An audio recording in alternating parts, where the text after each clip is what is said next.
Alright, at Love Clark, continuing Germany and the Holy Roman Empire. We're going to pick up where we left off. And last time we were talking about, we got to the Third Reich crown jewels. Hitler claimed ownership of the orb of empire, the imperial crown, and imperial sword.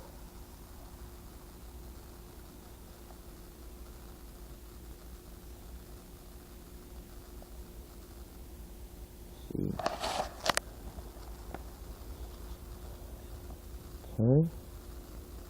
It almost looks like an owl's face at the top of the sword. Okay. See that? Look at all that. Look at all this thing.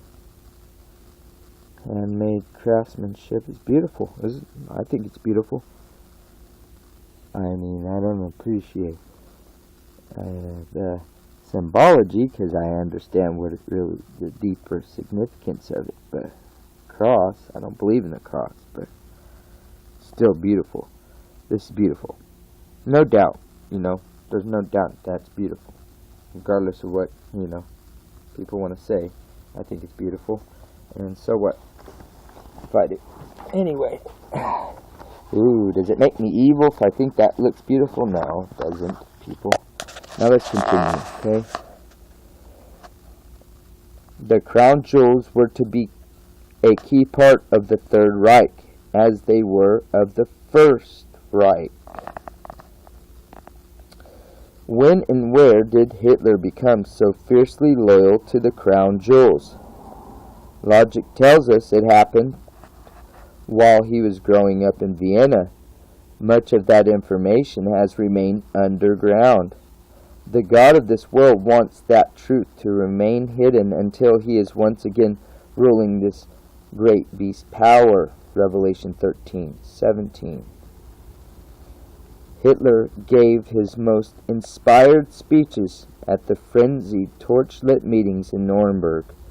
That is where the crown jewels were, and where you will find the crown jewels. Satan, the king, is near. Again, who is the king of the Holy Roman Empire? And there appeared another wonder in heaven, and behold, a great red dragon, having 7 heads and 10 horns, and 7 crowns upon his head. And his tail drew the third part of the stars of heaven, and did cast them to the earth. And the dragon stood before the woman, which was ready to be delivered, for to devour her child as soon as it was born. Revelation 12:3-4. Satan is the ruler of those 7 heads. He wore the 6 crowns of the Holy Roman Empire, and he is about to wear the 7th. He is the real king of the beast. See Revelation 13:4. He has the kind of power that led 1/3 of the angels to rebel. Revelation 12:4. How much more can he do to puny men? When are we going to wake up? Understand this significant truth. Hitler's foundational lesson in Vienna was about the Holy Roman Empire. If we can't learn that lesson by hearing God's message, then we must learn it by becoming a victim. In his book, The Young Hitler I Knew, August Kubizek reveals a teenage Hitler talking about personally solving homosexuality and social problems when he established his Reich. According to Kubizek, the young Hitler was absolutely convinced that one day he personally would give commands whereby hundreds and thousands of plans and projects he had at his fingertips would be carried out. Hitler was discussing rule over the world, even giving specifics of how he would do it. How could such a young man, a teenager, think such thoughts? Because he knew it had been done many times before by the Holy Roman Empire. Hitler was convinced that he alone understood the true meaning of world history. Waite quotes two of Hitler's own speeches, where he stresses his own importance. This first speech was given to the commanding generals of the Wehrmacht on November 23, 1939. Hitler said, "I must in all modesty say that my own person is indispensable. Neither a military nor a civilian personality could replace me. I am convinced of the strength of my brain and my resolution. The fate of the Reich is dependent entirely upon me." In another speech, given on February 15, 1942, Hitler said, "I have created a world power out of the German Reich.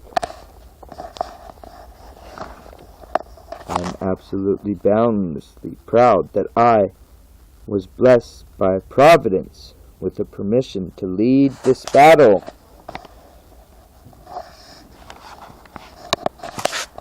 Hitler heard voices. Hitler considered the Jew to be the devil personified. In truth, the Jews have been specially commissioned to preserve the oracles of God. Romans 3:1-3.